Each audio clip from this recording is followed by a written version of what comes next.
And welcome to episode 122 of Understanding Photography with Kim Ayres. Today we're going to be talking about the notion of magazines or photos in magazines, or more specifically how having your photo in a magazine, if you're putting it in there intentionally or the magazine has asked you for, there's particular layouts, ratios, things you need to take into consideration. So whether that's for the double page spread or even for the cover of a magazine, if you're supplying specifically for these things, then you need to take particular bits of how you construct your photo or lay out your photo into consideration. And what I'll also do, I think, probably is say a little bit about things you need to do for print preparation of images too. So yeah, that's it. Plus also we've got critique coming up. We've got two people put in images for critique. So that's what's coming up today. No, not that one. Let's try that one.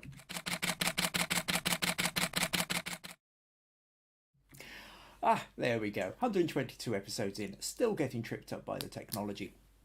So here we are, live on YouTube, unless you happen to be watching the recording. In fact, if you are watching this on YouTube, then make sure you are subscribed somewhere down in the bottom corner here. There's an option to subscribe. Make sure you click the little notification bell as well so that you know when new ones are turning up. So let's see now. I've just suddenly realised actually I don't have the little kind of light bit on behind me. Let's just kind of do that. Changes the light balance very subtly. Or does it? Right, okay. I think at the moment what's kind of overriding it all is that it is a bit of a sunny moment at the moment, and the window over there is, there's quite a bit of light bouncing off the library across the road. So that's kind of drowning out the little corner light that I've usually got in here. So anyway, here we are live. If you are watching live, then leave a comment. Let me know where you're from. Say hello. Let me know what the weather's like. Get the conversation going. It's always good to have the back and forth chat, I think. So I can see we've got a couple of comments in already. So Pat here is saying, greetings everybody from an intermittently sunny Somerset. Meg says, good afternoon, everyone. April says, hello, everybody from a sunny Long Island, New York. Maggie says, hello, everyone from a sunny, cloudy Castle Douglas. Yeah, it's true. It's sunny at the moment, but that sun could disappear at any moment. And Jack is here, says, good morning, everyone, as well. Great. So we have people in. And we've got stuff to talk about. Oh, John says, good morning from, good day from Columbus, Ohio. Yes. Of course, it being 3 p.m. here in the UK, roughly about 4 p.m. in most of Europe, still in the morning in North America, and in the evening over in Asia. Right, okay, so what are we going to talk about? What I wanted to talk about today was the notion of magazines, photos, and layout. So let me give you an example. So first example I'm going to give is I recently did, a couple of months back, I did a photo for of a woman called June Nelson for the magazine Dumfries and Galloway Life. Now, for the purposes of this talk, I'm going to talk primarily about, I will use Dumfries and Galloway Life because that's one that I've done more photography for than for anybody else. And to show you then that...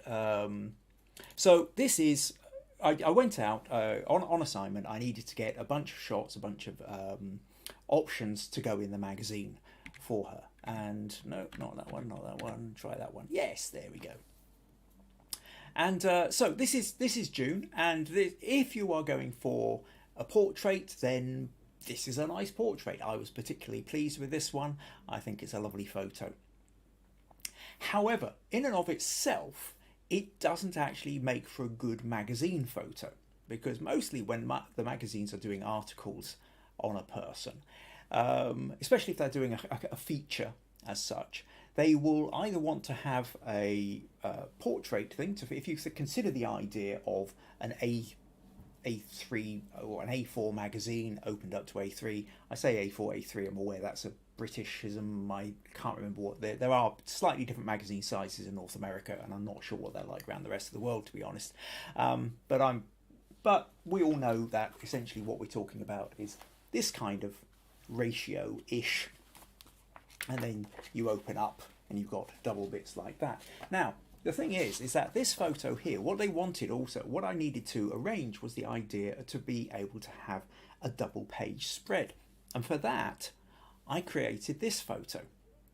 Now, the thing about this photo is that you wouldn't normally take a photo like this. Everything we've talked about over the last couple of years in podcasts about arrangements is you either more likely to go for something which is pretty much kind of center aligned, but not quite, you know, just that sort of, you know, so here her head's tilted very slightly, left and right isn't totally balanced, but that's fine, that works well. Or you do a kind of rule of thirds, and this is less of a rule of thirds, and it kind of, but what happens is we've got this great big gap to the left of the photo.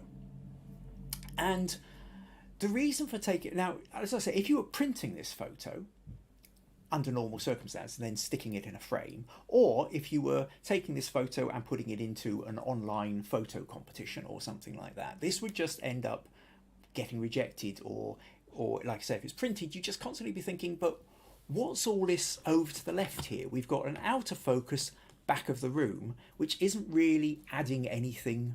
That this photo, we've got an outer focus back of the room, but that's just kind of adding a bit of atmosphere and texture and place to the photo of June.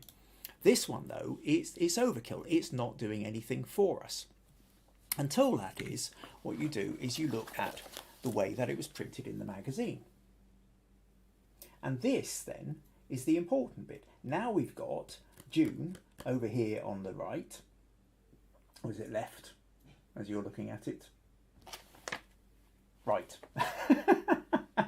I've got no idea. I'm looking in screens here. Yeah, June. So you've got June on the right over here, and on the left is this space for text. See? So in this case, my life on it as a castaway. When she, with her husband, spent a couple of years on the Galapagos Islands,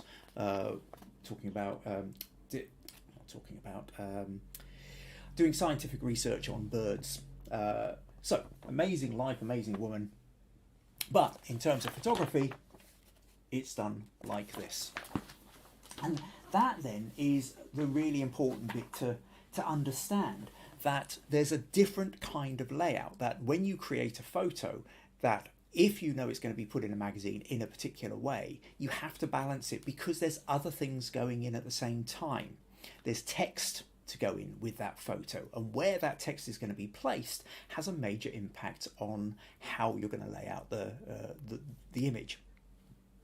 So that's the first one I wanted to show you.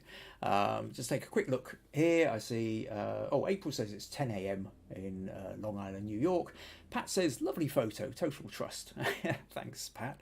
Rosemary says, good morning from under a lovely sunshine here on the west coast of the USA. And Rosemary also says, when you're doing a 2-page spread, does the editor tell you in advance how the page will be laid out? And Feago is here, says, good afternoon, everyone. Okay, Rosemary, basically this is one of those things where after a while you get to know, you build a relationship with your editor. And I suppose it's an important bit really, because each magazine has slightly different ways of doing things about it. But if you've got a reasonable relationship with your editor, then when you're going out to do a photo shoot, they'll give you an idea of, well, first of all, you have a general sense of how many photos or particular styles of shots you want to get that you can give to them. But after a while you start to, I learned fairly early on how I could see how the photos were being used. And then this notion of the double page spread, that what happens is if I do a shoot and I don't give an option for a double page spread, then chances are a double page spread won't happen. Sometimes I am asked specifically, make sure you get a double page spread.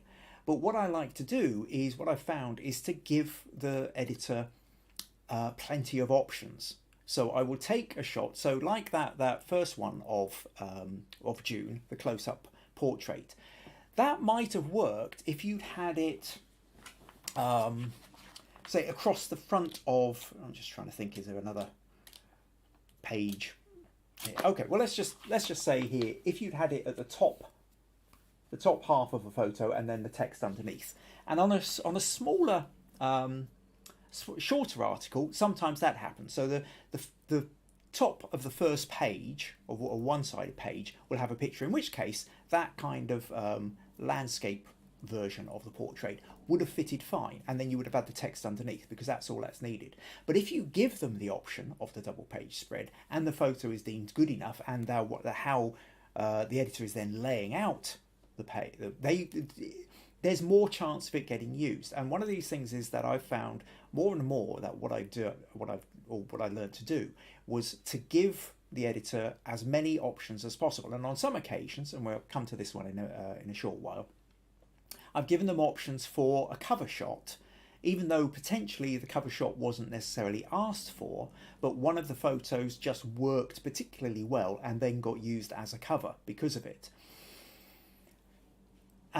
So likewise, I've found that particular articles will end up being slightly longer, because if you've got enough good images, the magazine wants to have good images that they can lay out in the magazine.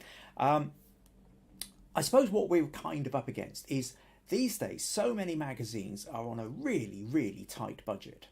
A lot of magazines, because of cutbacks over the years, they no longer have staff photographers.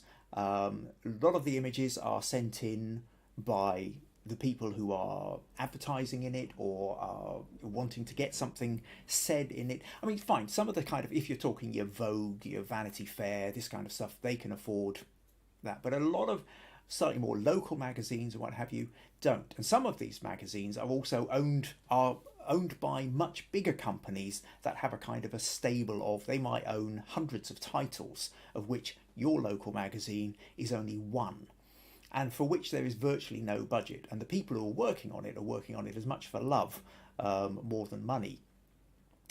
And quite often, a lot of these magazines end up using a lot of stock photos. But they would prefer to use real life photos, or local photos and good quality photos. So if you can then provide them with that, they will prefer to use your good quality photos than they would over just something random stock off the internet. So there's all this kind of thing going on in the background when you're working it out. I hope that makes sense. It's understanding that it's where you've got to kind of get an understanding with the particular magazine you're going to be working with or for. What are they looking out for? Okay, so I hope that makes sense. So another example then of a photo where there's no way you would take it like this, but you can now see that this one here, this one was taken of Vanessa. Vanessa was she wrote a book about being a trained nurse at the Great Ormond Street Hospital, and so here again you can see we have her on the left in this point, and then the main bit of the introductory writing over there on the left.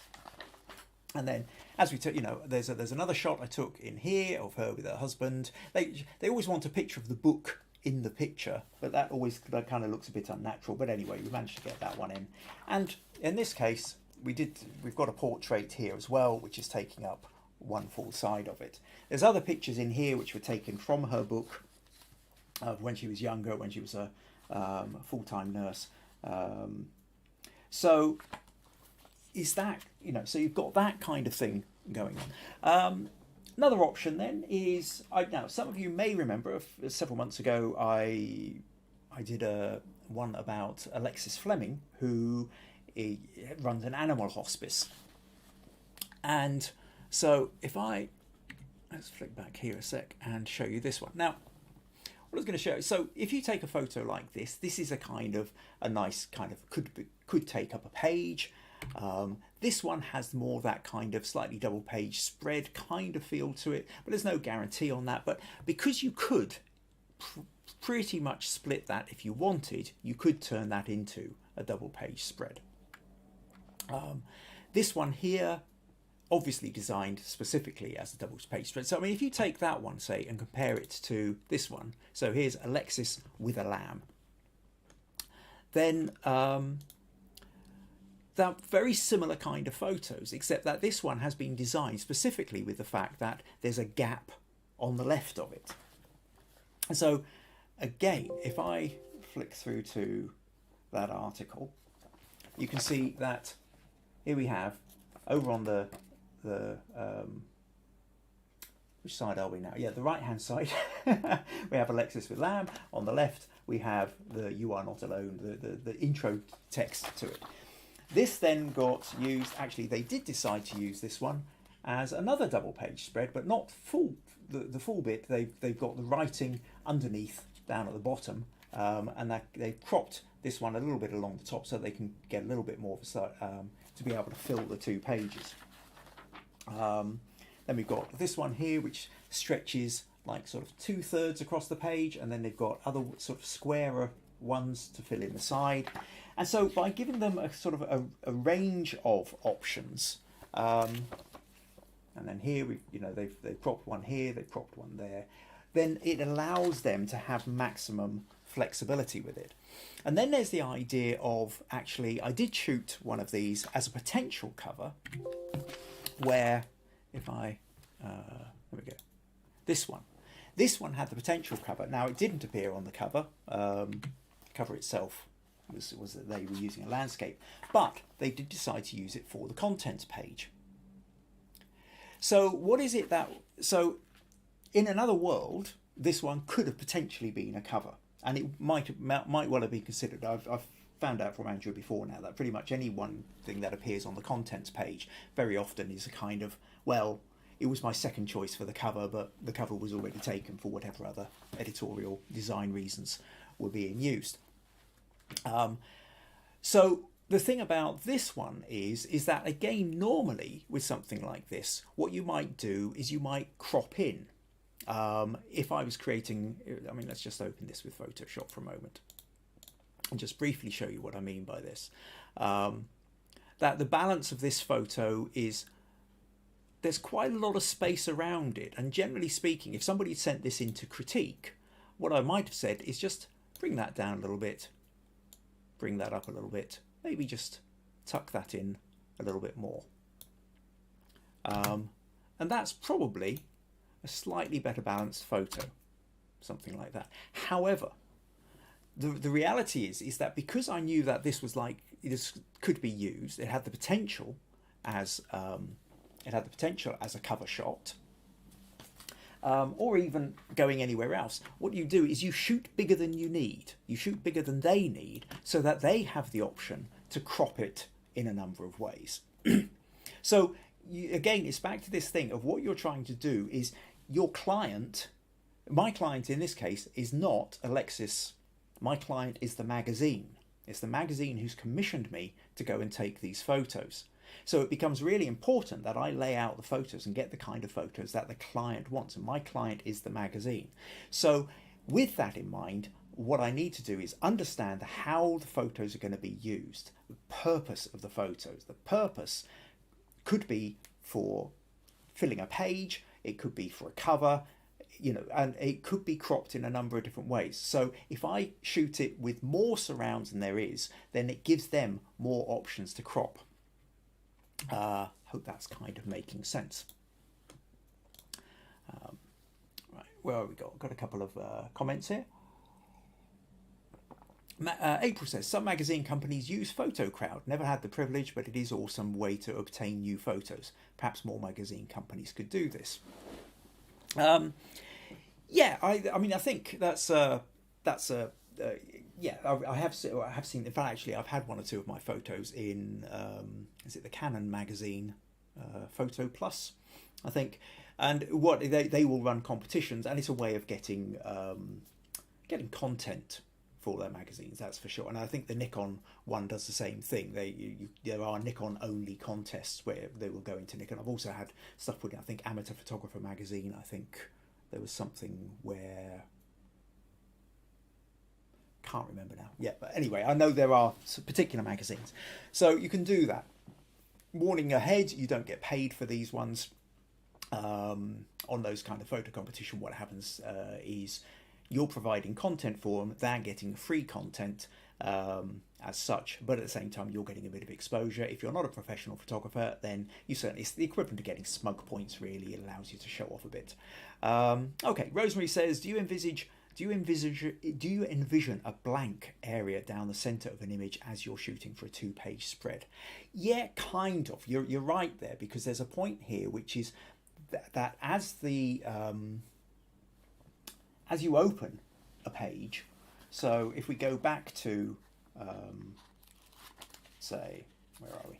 This double page spread, that it's not just a case of left and right. The fact is this bit in the middle folds in on itself, and so you actually lose a little bit of the line down the middle. You lose a bit of the picture there. So you're right, in the middle you have to be very careful about what's going to go there, and I'll show you a couple of examples of that in a minute.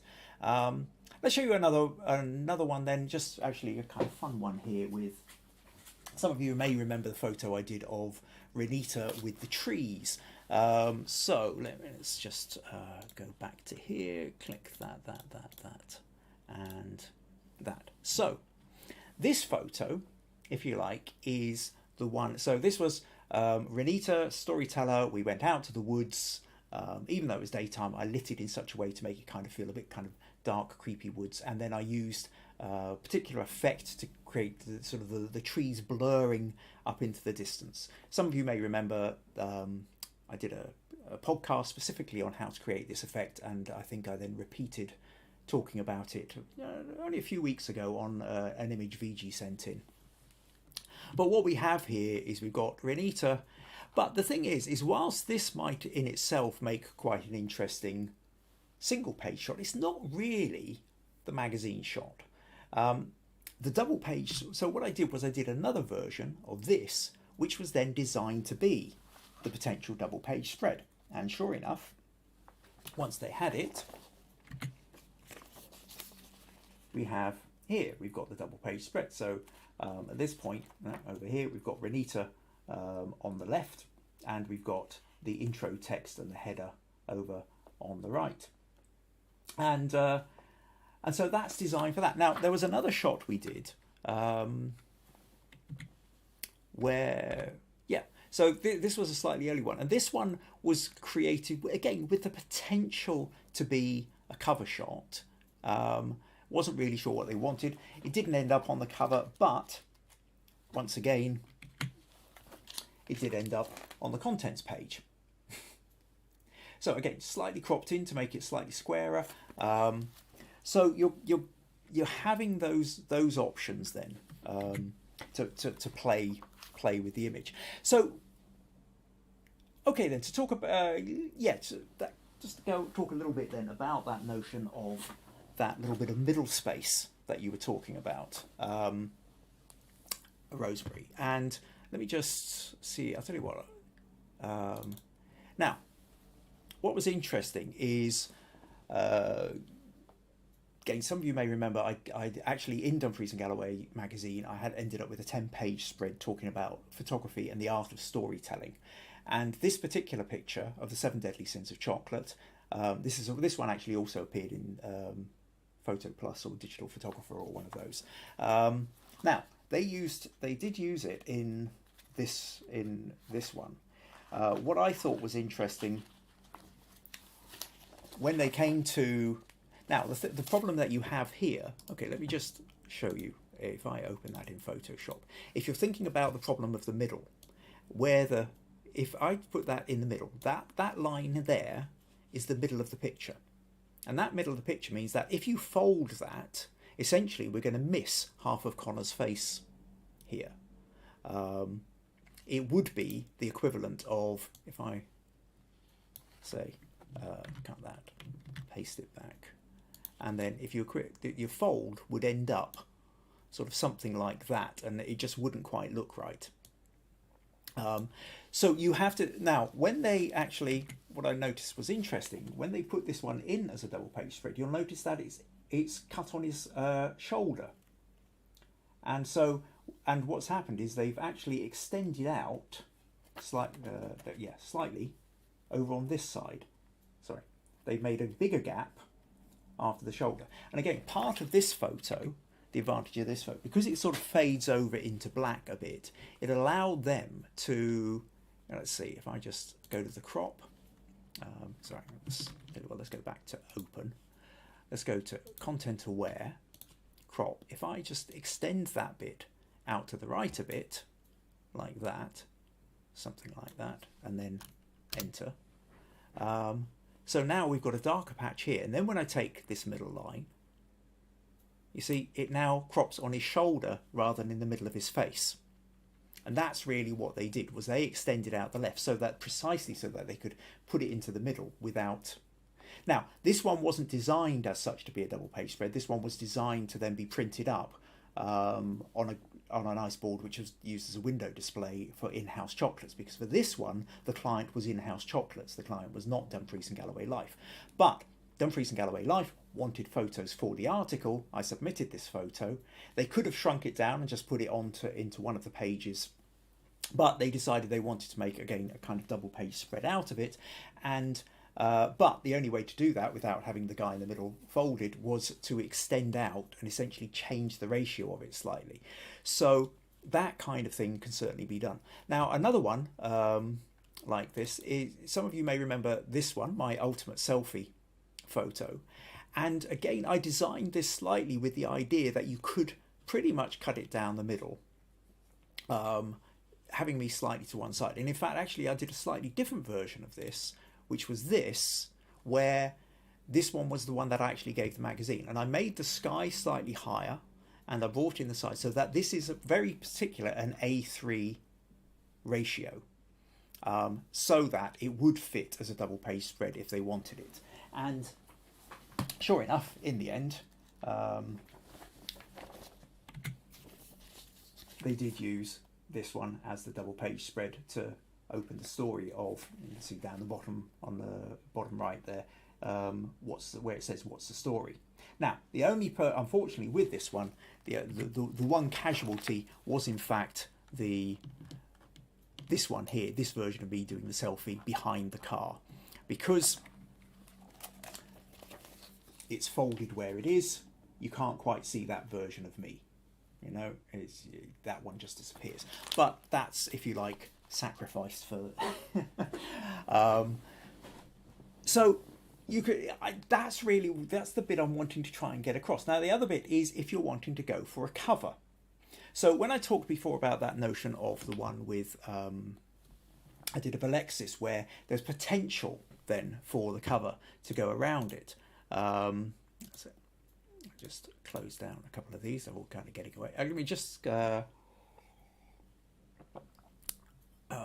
a couple more comments here. April's praising Rose for the quality of her questions. And yeah, Rosemary saying so many things for an editor to think about, and April's enjoying the photos as well, I think.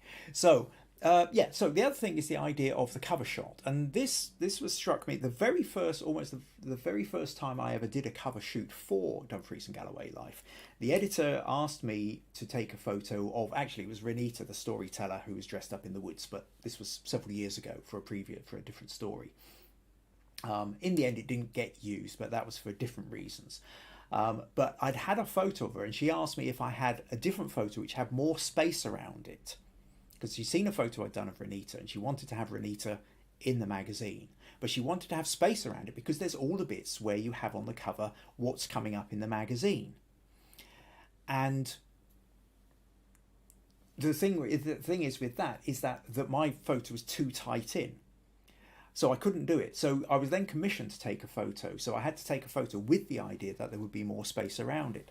So what I'm going to do, what I'm going to show you here then, is what I've done as well is I've created a Dumfries and Galloway template. So this is a cover of the magazine, and if I just come down here and I remove that, so this is like the original. So this is a magazine here, and what I've done is I've essentially masked out. You can see over here on the right, I've got a masking out of the picture, but I've left the text in, and this means I can slot a picture in. This is a version I was playing around with slow fashion show that I did last November, when I thought this would make a fantastic cover. And so what I actually did was I sent this mock-up in with the photos to Andrea, the editor, just saying, I think this one would work.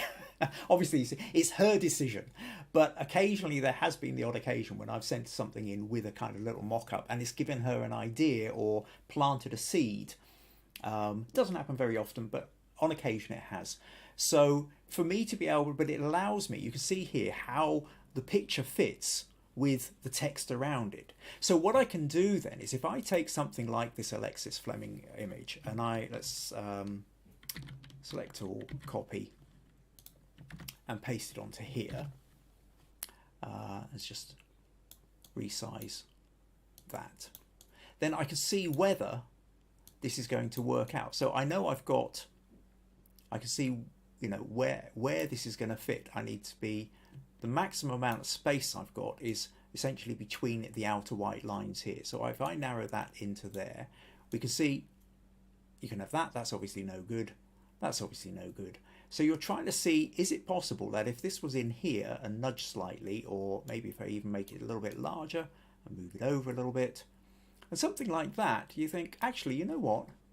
That works. I think that works. Now, given the fact that the actual written part here, this says Love Langham or whatever, Silver Dreams, who make our region great, that's going to change from month to month. It's never going to be the same text, but there always is text of some kind. There's always the little ISBN code down the bottom.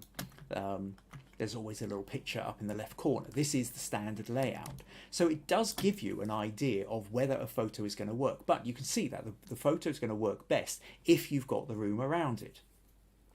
Similarly, nearly 2 years ago, no, over 2 years ago, once we just into lockdown, my daughter's business, Megalicious, they were doing a photo. They wanted to do an article on my daughter about her home baking, gluten-free home baking.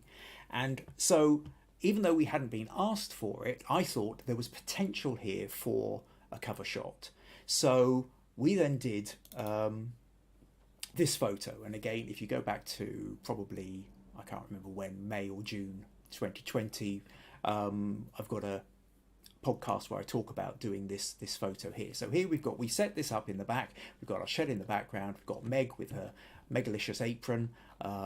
We've got gluten-free brownies and flapjacks and cake, and she's pouring a cup of tea into a Megalicious mug, and then we've got a whole pile of cookbooks all stacked up. So we deliberately created this shot with the idea. Now, obviously it's not, now this is the cropped version. This is kind of like a standard crop. But what I also did was I had an uncropped version, which you can see is bigger.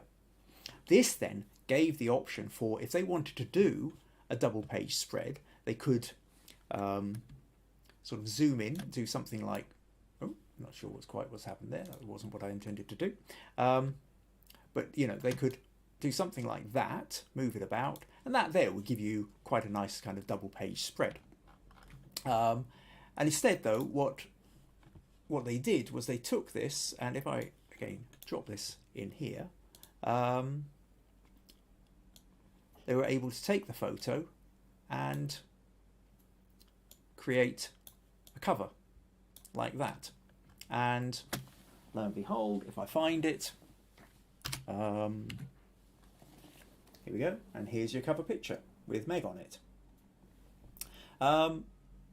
So you can see then that how that works, that because there's enough options, you create the photo with enough options to be able to have writing around it. Now, if you're just going to be putting that photo out yourself, either into an online competition or printing it up or making a postcard or a mouse mat or a jigsaw out of it, you would crop it differently so that it works well as a photo in its own right. But the whole point of this bit that I'm talking about today is the idea of thinking about when it's not just a photo in its own right, is that this photo is going to be handed over to somebody else who is then going to crop it and use it in a different way than the way that you would have intended. So you need to give that person, you need to give the picture editor and the graphic designers maximum flexibility with how to use your photo and still have something good running out of it. And then I suppose a final version of this was, again, in this issue of Dumfries and Galloway Life, where they asked for an extra photo from me, a couple of extra photos. And so I put in an old favourite of mine, which is this one down the bottom here, of storyteller Tony Bonning. And they've cropped it slightly, they've chopped the top of his head off and what have you. But what I wasn't expecting was they took the same photo and put it on the cover. So essentially, with this one, what happened was they took this photo and then extended it out like that, and were able to place it on the cover. Because there was enough space around it, the way it was laid out, they were able to create quite a strong cover image out of it. So hopefully then that gives you a few thoughts and ideas on that notion of magazines. If you have local magazine, I mean, sometimes it doesn't. I mean, the Dumfries and Galloway Life has been around for I can't remember now, 20 years, is it, or 15 years, something like that. Anyway, and it's the glossy magazine in the area. But you also sometimes you have smaller magazines. You have local. We've even got one for Castle Douglas. Ooh, excuse me, I should have had this one sitting here. Meant to have one of these sitting around earlier. Apologies for this, but yeah, the Castle Douglas Journal. So this is literally, I mean, very, very local magazine, where you are talking about, just it's for this town, and it's completely local story. In fact, actually, here you go. I hadn't realised that, but yeah, in-house chocolates, using that same photo, they've taken out an ad in the magazine, and local businesses take out ads in the magazine. There's local stories. In fact, there was one in the back here, I think I saw. Yep.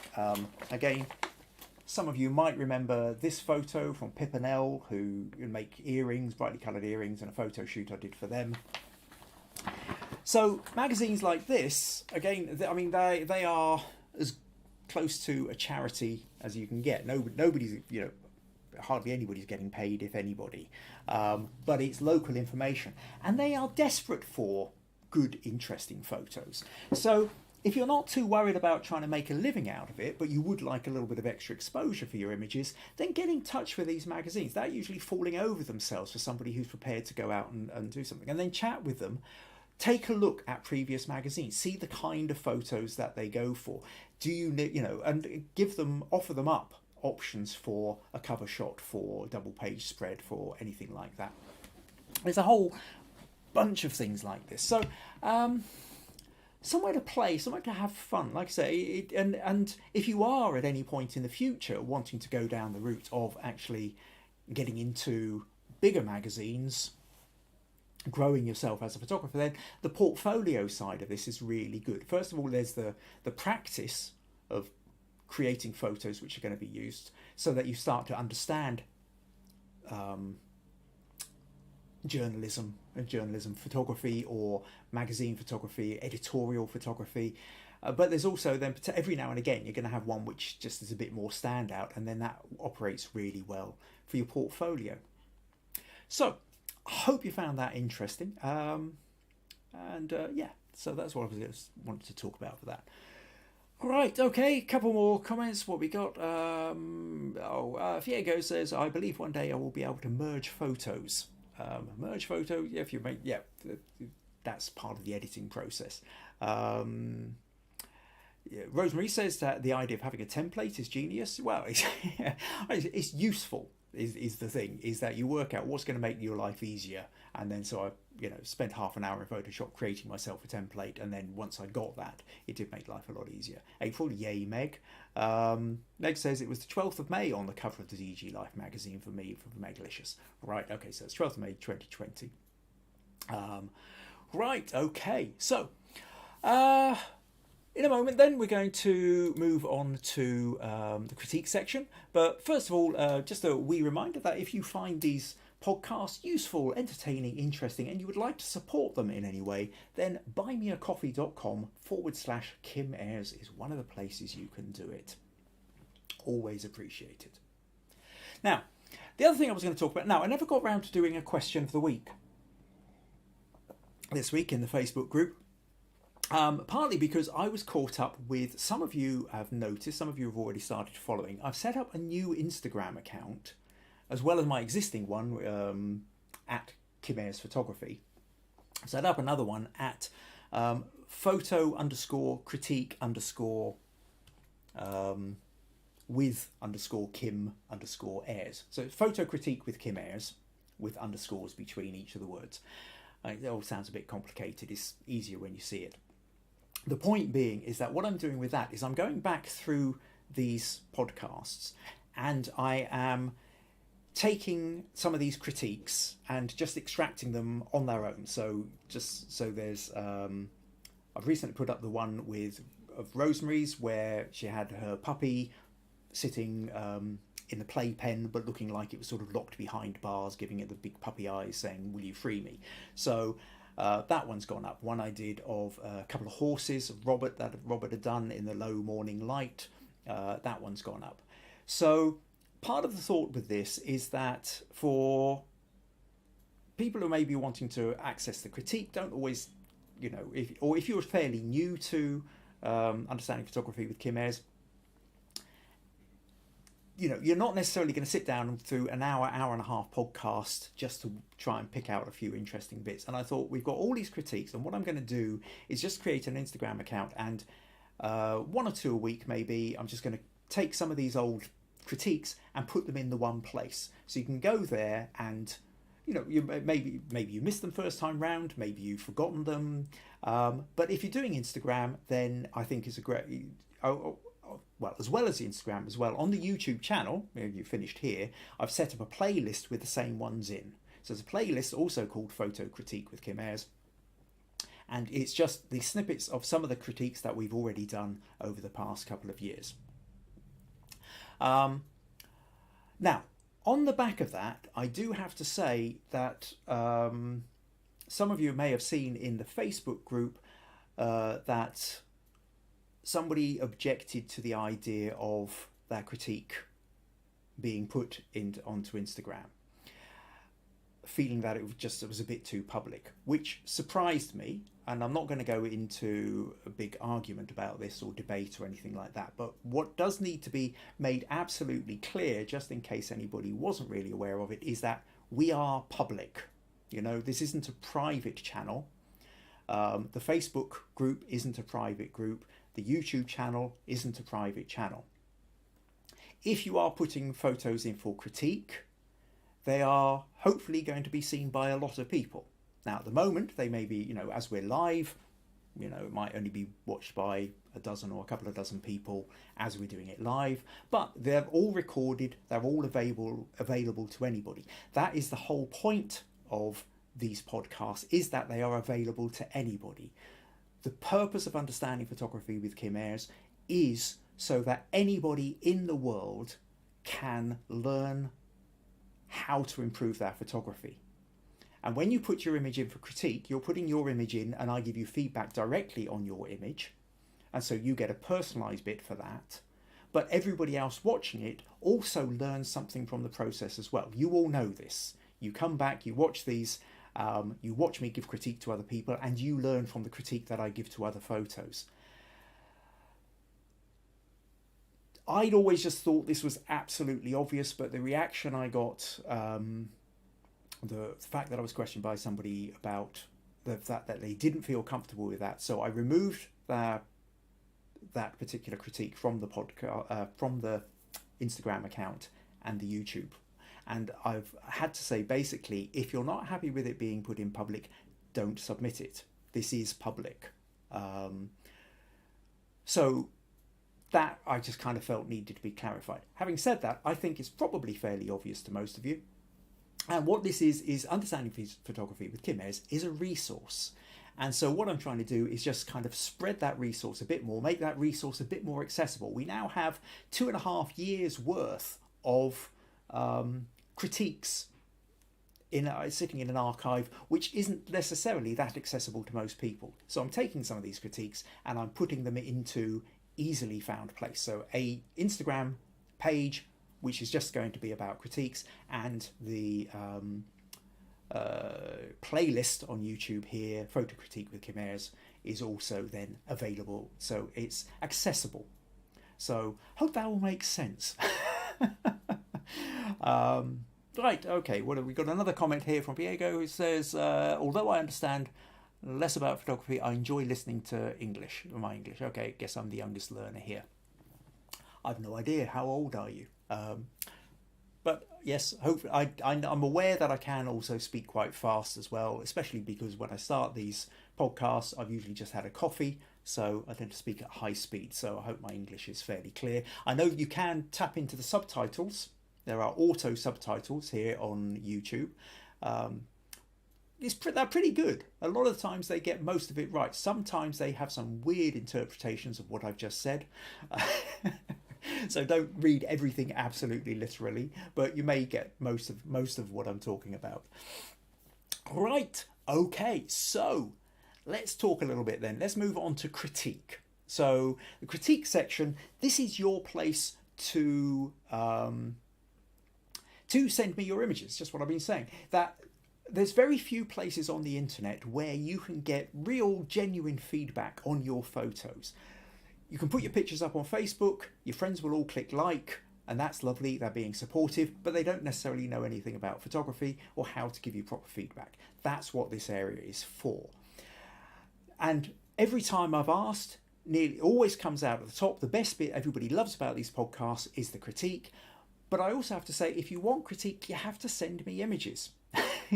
This week we've got 2 images. There's been a couple of recent images where I've only had 1. If you want to see critique, you need to send me images to critique. Now, I can only fit in a maximum of sort of 4, maybe occasionally 5 into any particular episode. So if everybody sends me them, then I will just sort of pick and select. But please do send your images in, because if you don't send me the images to critique, there isn't a podcast to really to give you. Okay, what's April saying here? Oh, like your accent. Oh, as do I. I have a strong New York accent. Not as nice to listen to.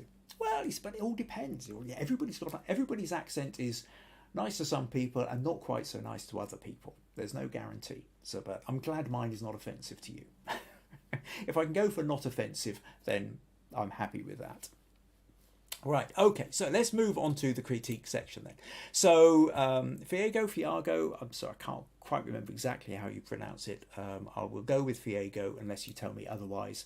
And Feago put in this image and said, where are we?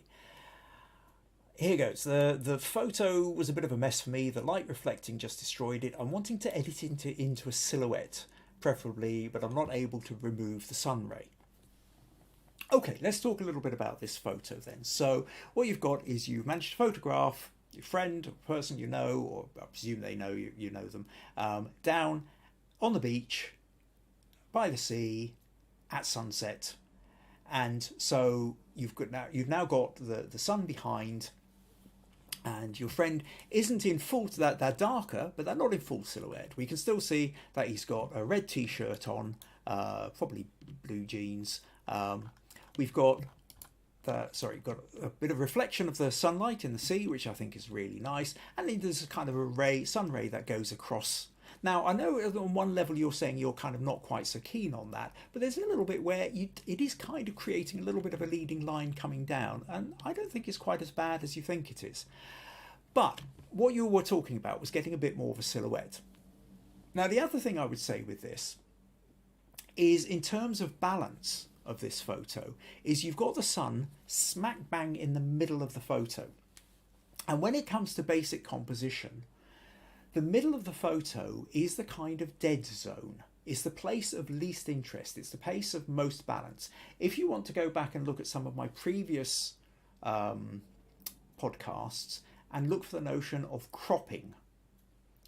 And cropping, in fact, actually, even if you go again into the YouTube channel and scroll down, I've got a playlist called bite size.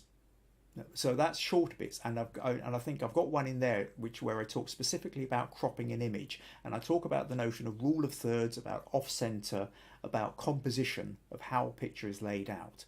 So when we look at this picture, what we're really talking about is the key elements of this story are your friend and the sun and the reflection. Now, almost half of the entire picture is taken up with this bit of sky at the top here, which isn't really adding any interest to the photo. So let's open this photo for a moment. Let's take it into Photoshop. I'll just close down these other photos here so they're not getting in the way. And what I'm immediately struck by is the fact that you could pretty much take that down to something like that. Actually kind of making it all, you could pretty much make it square if you wanted, something like that. And I think that immediately becomes a slightly better composition. Having said that, there's maybe not so much happening with the legs here either. So I think you could even kind of take it further down and go, bring up, we need enough C to tell us that the C is there. And then we could maybe bring that down. So working on the notion of the rule of thirds, that things work better when you sort of divide the picture into 3 sections rather than quarters or 2 or 4. So in this case, we've got a third of the part is sky, 2/3 is sea, and he is sitting about a third of the way into the photo. Then that itself acts as a slightly more interestingly balanced photo, I think. Now, in fact, if we wanted, we could extend that out a little bit, make that a little bit more landscape. Now, I'm going to use content aware, which allows me to add in a little bit extra. But what we're really talking about is that instead of taking the photo portrait, if you turned it and taken the picture landscape, when you took the photo, you might have had it say something a little bit like this. And then if I hit enter, the computer's painted in the sea for me. And I think something like that adds a bit more balance as well. Now, the other thing I would say is we have a slight problem with the fact that his head is exactly level with the horizon. And I think really for comfort, you either want to have his head a bit below the horizon or you want it comfortably above the horizon.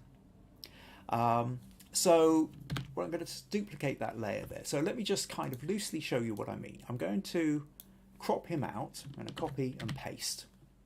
So what I've done is I've separated your friend here like that. Now what that allows me to do is if I want, I can move him about just to kind of show you what it means. Now we've got this one underneath. So what I will do is let's take this. I'm going to remove this one. So I will just use the patch. Oh, where am I? There we go. This tool here to essentially delete. And again, Photoshop will fill in the gap. So I do that and we've kind of got rid of him. Something like that. Now I can put him back in. But what I can also do is I can move him around.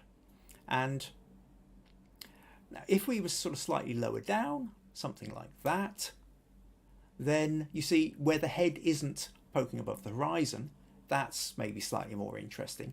Although at this point he does look a little bit low, so given that I will probably have him slightly above the horizon. Now you don't want him cutting through the neck because it looks like his head's been chopped off, and you don't really want him cutting through the eyes. So you want to kind of get to the sort of shoulder level, I think. Now at this point we've lost the bottom, so our options are, if I just Control T that,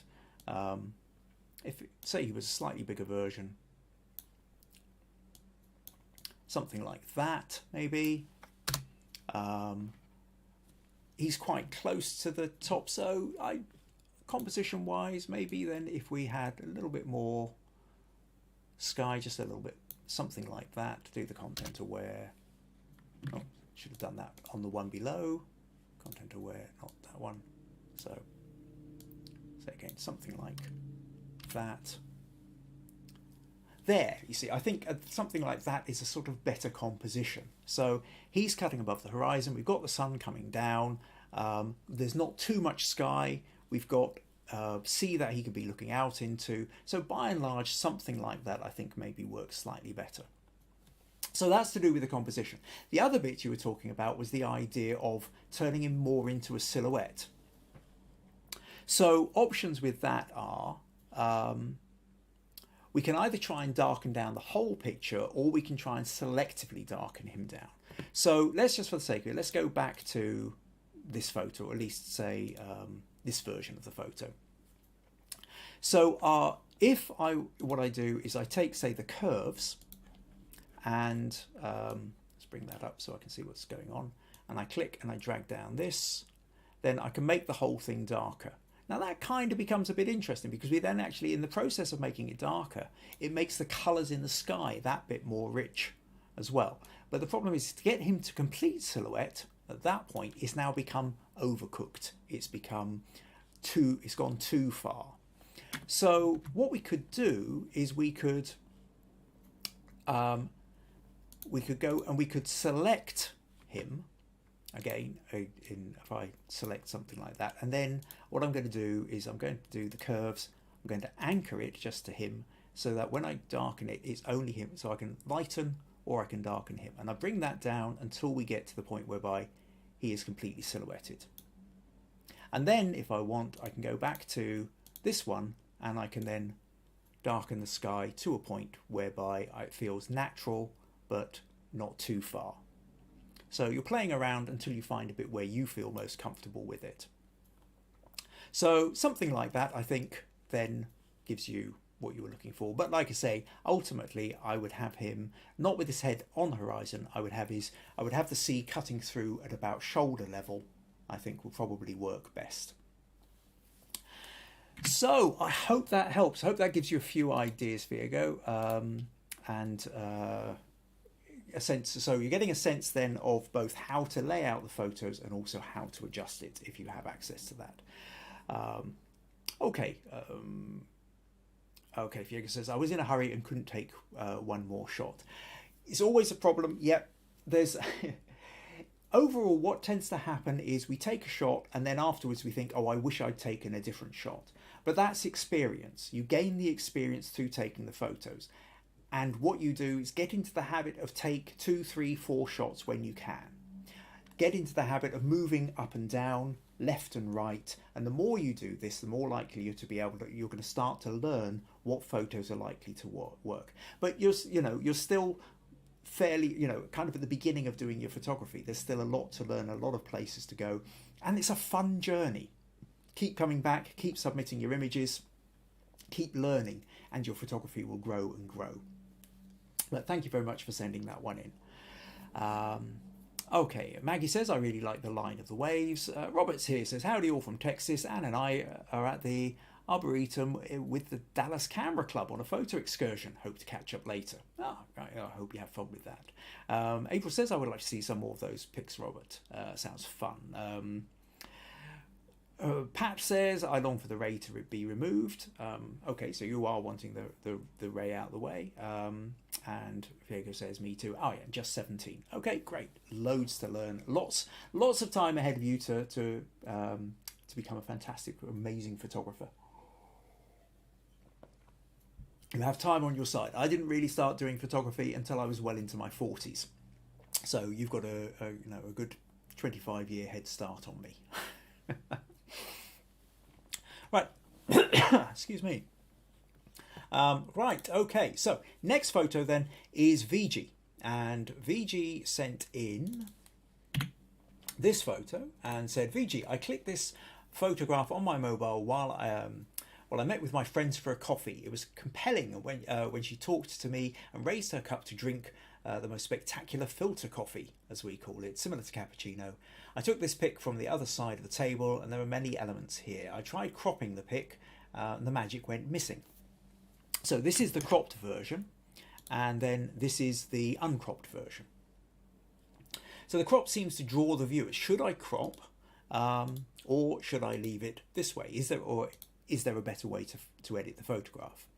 Okay, so this is an interesting one, Viji, because I can see what you've done. You've taken the photo and you've thought, okay, it feels a bit cluttered. the real bit that I'm interested in here is my friend. I've got my friend here, she's drinking her coffee, but it's not just the way she's drinking her coffee, it's the look she's giving you. And that's a great expression, and there's such a sort of sense of strength, energy, placement. She's here, she's drinking her coffee, and she's engaged with you. And that just all speaks to us. And so you go, well, okay, that's great. In which case, what I'll do is I'll crop it. So you crop in to make more of that. But you're right. Somehow it's lost a bit of the energy. It's lost something. It doesn't. It's still a bit interesting, but it's not maybe what else was going on here that we've lost here. Even though we go, your friend here is the main story, and some of the other elements, are the people in the back, are they distracting? But then there are other bits, like the fact that you've got the cup on the table. There's these bits around the table. There's almost a kind of a leading line. I quite like the way you've got your cup of coffee, then we've got a glass here, then we've got a phone, then we've got a purse, then we've got this kind of curve round here, and it almost becomes like a line leading us into. We've got a line that kind of comes around here and then hits her elbow and comes up. So we've got this quite a strong S shape in here. Let me just, for anybody who's sort of struggling to see that, let me just take this and what I'll do, get a pencil tool and just, let's put that in white, make it slightly larger to show you that you go from the cup through here, up the elbow to the cup here. So there's this kind of S shape, which is quite pleasing, which when you're cropped in to this version, we've lost it. We've got like more of a C shape. We don't have that. Now, that's not to say that, with a little bit of thought, you could potentially have maybe arranged something else in the middle of the table here, so it wasn't quite. But the point is that there's something else going on. Very slight. I'm aware of everything sort of being tilted over a little bit, so you know me, Viji. I want to just straighten her a little bit, level that with, say, the ceiling just there. Having said that, now I think we can get rid of most of that ceiling. Isn't really doing much, so you could probably get rid of that part of it. Could bring that in a little bit, bring that in a little bit. We need enough of that cup to carry us around, but we don't necessarily need anything else. Now, the other problem that we really have here, I think, isn't so much the stuff on the table. It's more this corner in the back here, because this screen is very, very bright, and so it's competing for our attention. We've got this fantastic expression of your friend's eyes looking straight at us. That's brilliant. But this real bright patch is just screaming for our attention. Likewise, the mug. The mug is really quite bright as well. And these things are taking us away from the eyes, which tend to be the most important part. So in a way, this is where you really need to kind of get into the selective lightening and darkening of it. So what I'd be kind of interested in doing here. So let's say what we do is we take your friend, and I'm going to deliberately, I'm going to select her, but I'm not going to select that cup. And then let's come down here, select a bit of table, because I don't want that table to maybe get too dark. So what I've done, I've selected around here, but left. And then what I'm going to do is I'm going to go to the curves. In fact, actually, I need to do this the other way around. So I'm now going to go select inverse. So what I'm doing now is I'm selecting everything that isn't your friend and the table. Now when I go to the curves and I drag it down, you can see it darkens down everything that isn't your friend and the table. Now that's obviously too far, but it starts to give you a sense of what's going on. So if I pull that down like that, it's now starting to bring more attention in towards your friend here, the background. Now, we've also got a problem with the fact these whites are too white. So what I'm going to do, let's just bring that to normal. I'm going to grab the corner of this and I'm going to drag that down. That makes it grayer. But then if I turn that kind of, so we're talking sort of somewhere around something like that. You would have to play with it. I'm spending 2 or 3 minutes on this. You could spend 20 minutes or half an hour, depending on what you're really wanting to do. And then if we really wanted to, we could darken down this screen even more. In fact, if I go to the burn tool, and instead of burning the shadows, I burn highlights. Let's turn that up a bit. Come to here and try and just darken that down a little bit more. Now, you'd really want to be kind of a bit more precise about it. Like I say, I'm just being very, very quick on it. But what we're talking about then is the difference between, sorry, hold on. I've not left myself enough room here. So if I group those together, just so we can see that, and then we've gone from that to that. And do you see the difference there, Viji? That what happens is here, then, in your original photo, all this bright background is what's pulling away. But when you do the cropped version, we've lost some of the sense of, but we've still got the interference of that bright bit in the background, but we've lost some of the sense of the context of the table. So when we go back to here, by darkening down the background and what have you, it then draws our attention back to her. I darkened the table, but I left the table, but some of these bits of, we've still got this kind of S curve going on here. And I think overall that tends to work better. Hope that gives you some ideas there, Viji. Thank you very much for sending that image in. Right, where are we? So, Rosemary's just chatting away to Feago. Feago says Viji isn't present. No, Viji hasn't managed to make it today. April saying great magazine cover. Do you mean that picture would make a good magazine cover, or are you now watching something else? Nadia says prefers the original. When you say you prefer the original, do you mean with that before I've done anything to it, or do you mean the uncropped versus cropped?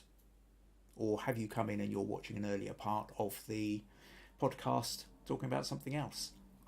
Who knows? Okay. All right. Well, that pretty much brings us to the end of this podcast.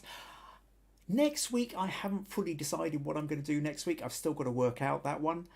There will be one next week. There won't be one the week after. Maggie and I are disappearing on holiday with Meg. We're going off to Whitby for a week. I'm hoping to do one the week after, though again, I still haven't worked out that one yet.